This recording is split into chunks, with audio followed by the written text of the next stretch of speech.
Good morning, this is Mission Control Houston. Welcome and thank you for joining us for today's edition of Space Station Live this Monday, June 10th.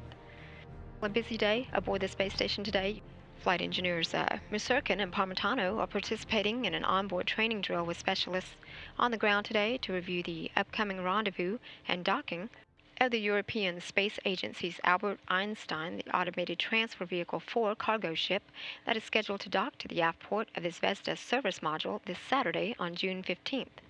Also today, after 5 days of passive flight following its launch last Wednesday, the cargo ship will be initiated with a pair of engine firings that will fine-tune its path for Saturday's docking.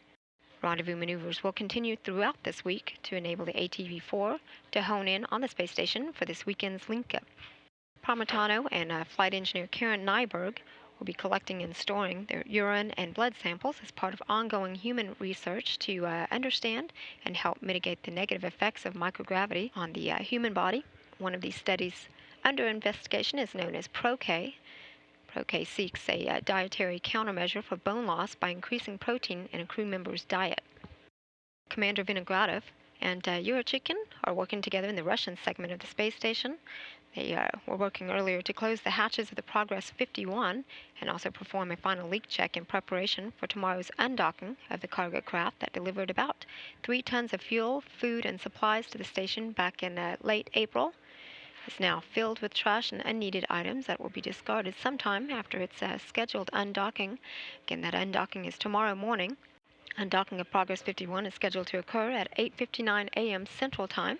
We'll begin live coverage of the vehicle's undocking here on NASA television at 8:30 a.m. Central Time.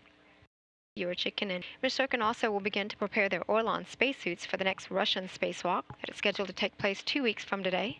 The planned 6-hour excursion is currently scheduled to replace a fluid flow valve on Zarya, deploy and retrieve experiments from the Russian segment modules, and string power cables along Zarya for the eventual arrival of the new multi-purpose laboratory module that is scheduled to launch at the end of the year on a Russian Proton rocket.